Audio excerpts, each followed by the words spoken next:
When it comes to actual observations in the field of metronome markings, there is one problem that we have to face.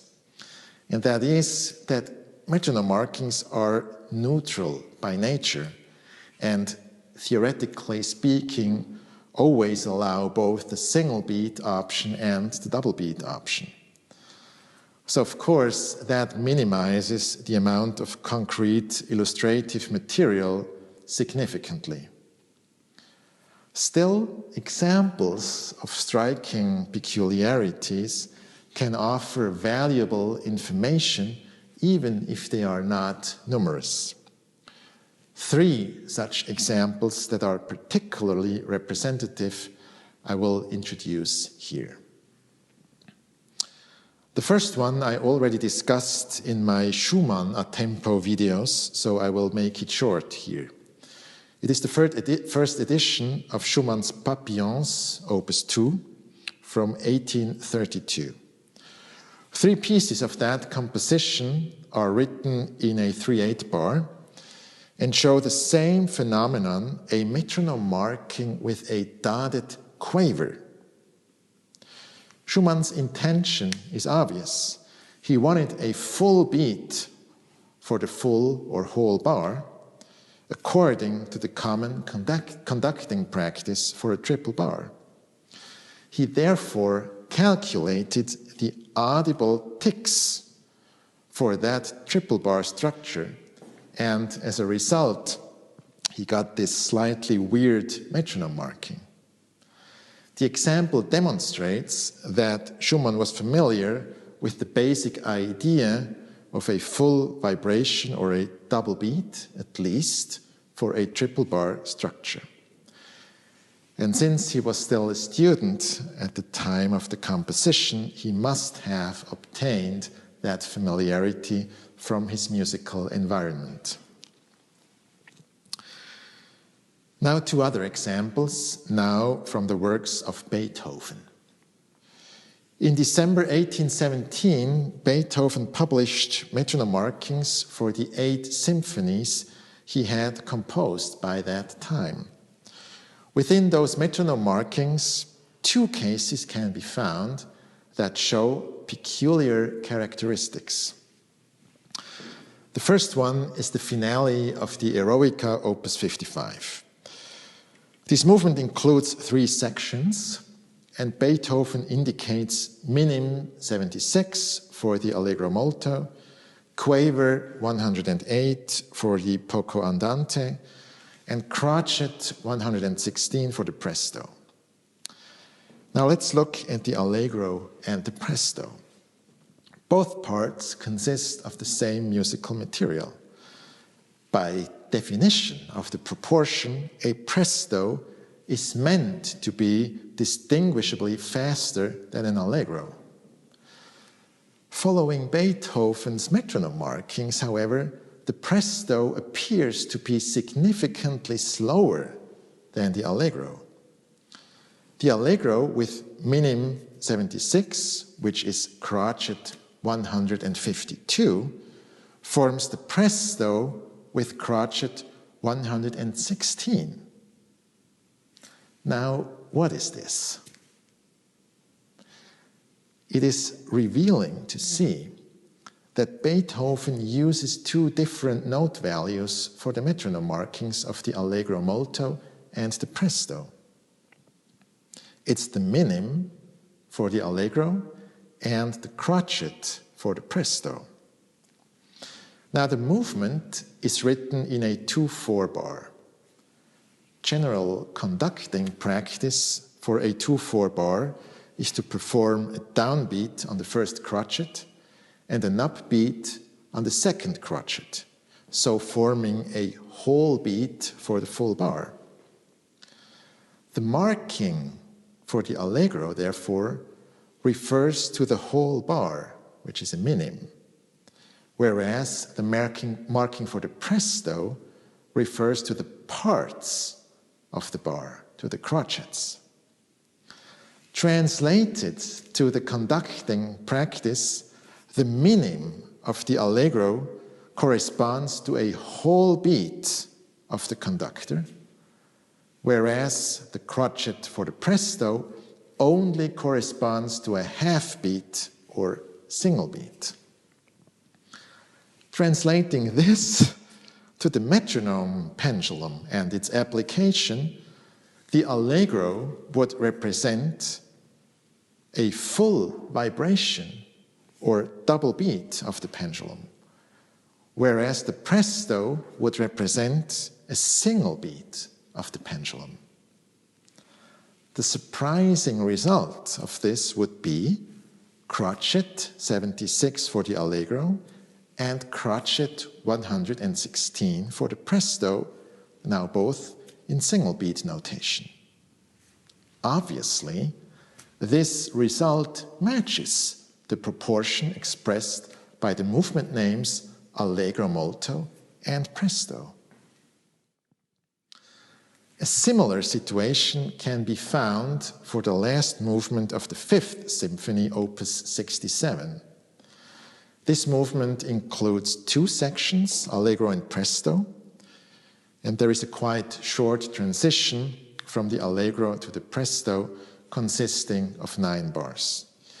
The allegro is written in a 4/4 bar, the presto in 2/2 or cut time.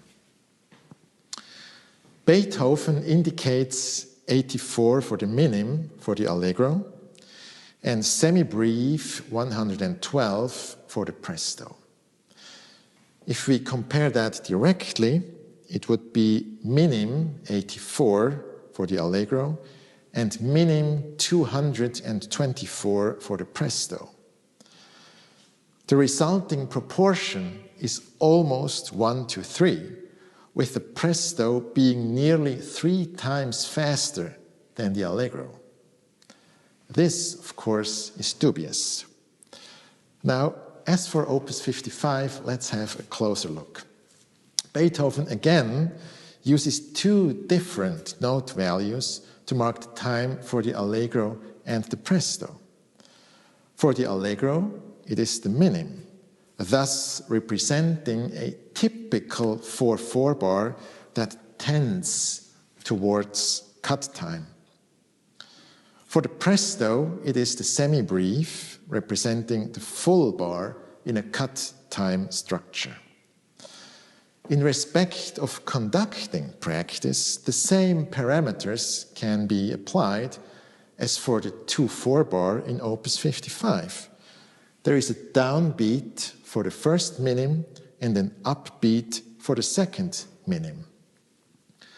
The semi-brief of the presto, therefore, represents a full beat or double beat of the conductor, whereas the minim of the allegro only represents a half beat or a single beat. The result of this, translated to the vibration of a metronome, would be minim 84 for the allegro and minim 112 for the presto, now again both in single beat. As in Opus 55, this proportion corresponds perfectly to the proportion expressed by the Italian movement names. So, in other words, both examples suggest an alignment of the metronome marking not to a counting of isolated beats, but to an existing conducting practice, very much like the phenomenon found in Schumann's Papillon. I guess no one can deny that such a variable use of single beat and double beat within one movement is astounding.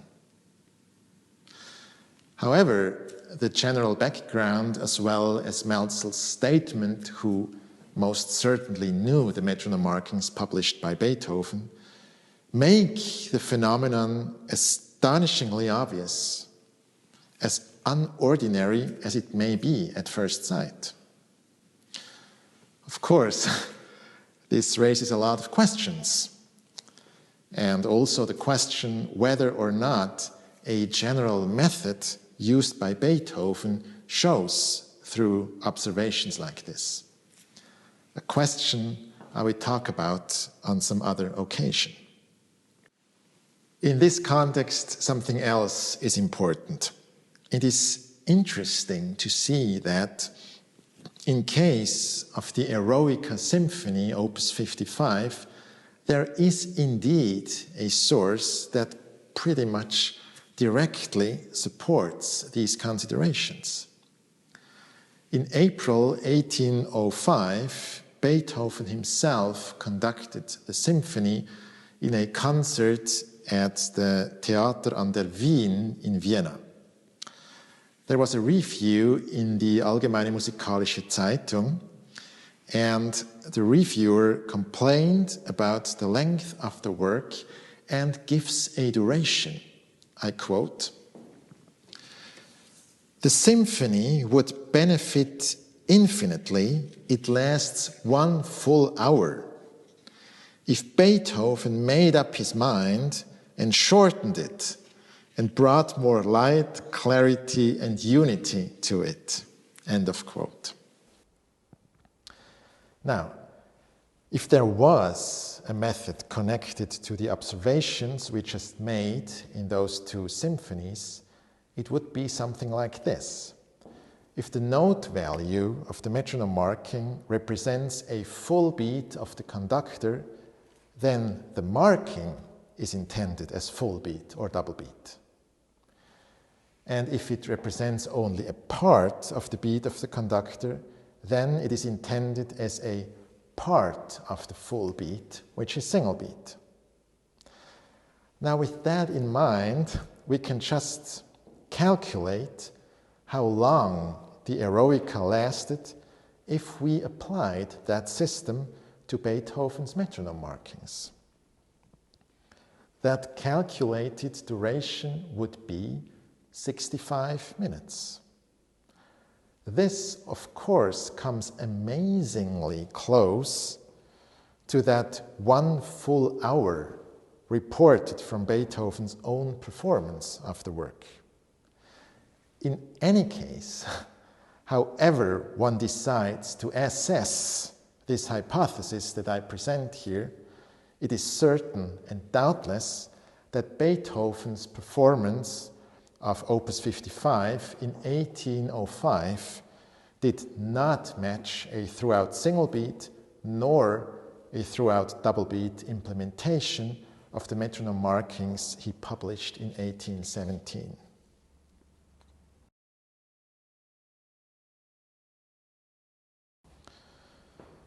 Before we get to some conclusions, I would like to add a short excursus in this context.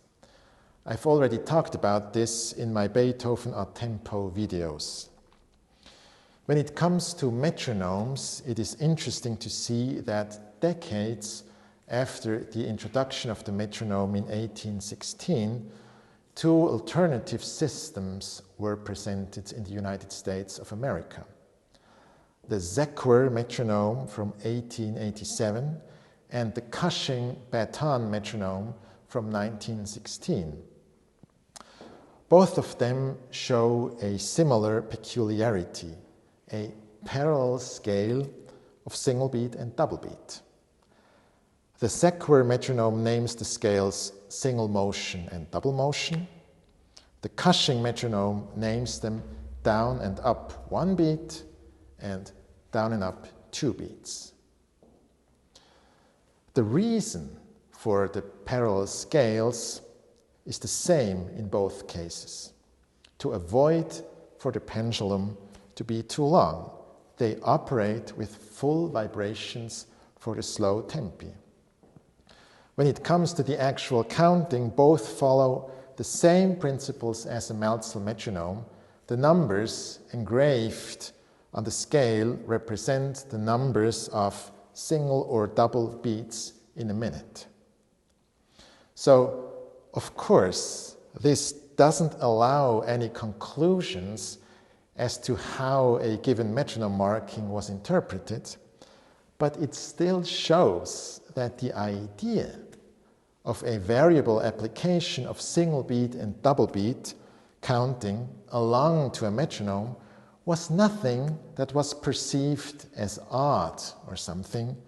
even if it was only for practical reasons.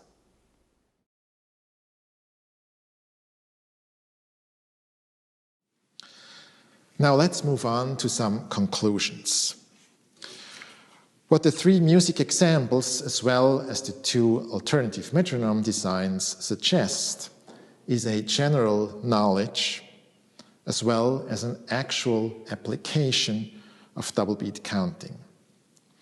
However, and this is important, they are far from figuring as some sort of closing proof for the double beat theory in general. The question why, if double beat was indeed applied, no one in the 19th century ever seems to have wondered about a differentiation between single beat and double beat, still remains unanswered.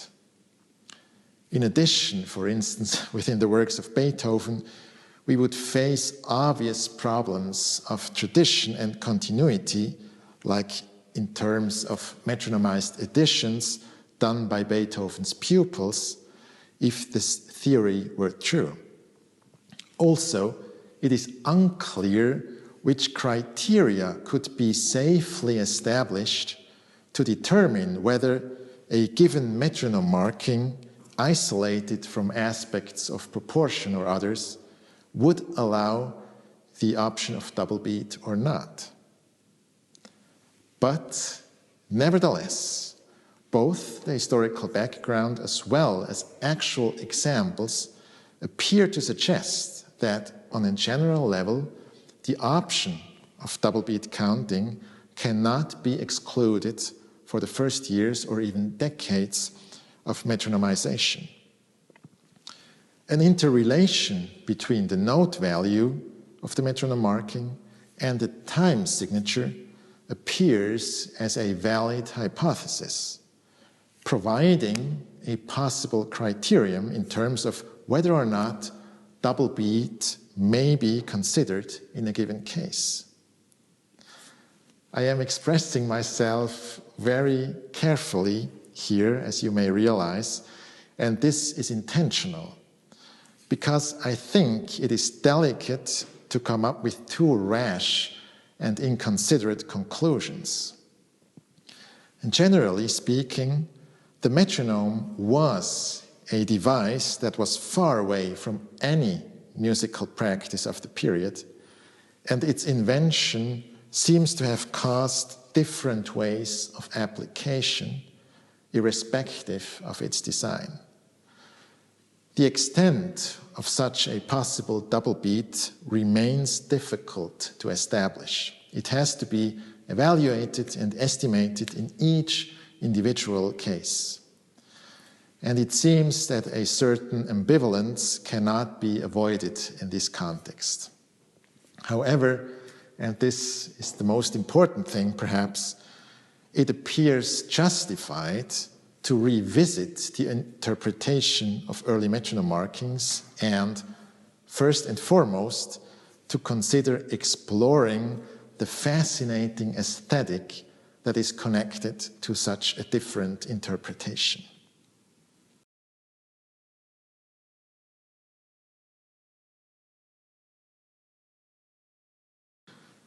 To do exactly that is the goal of my A Tempo project. Within a musicological debate, the voice of music is very important. Providing that music, providing examples of carefully selected works in quality recordings is the main purpose of the A Tempo project. Which brings me to a closing remark. Slow tempi and the general aesthetic connected to the approach of double beat have inspired me for many years. However, I refuse any dogmatism or ideology on the matter.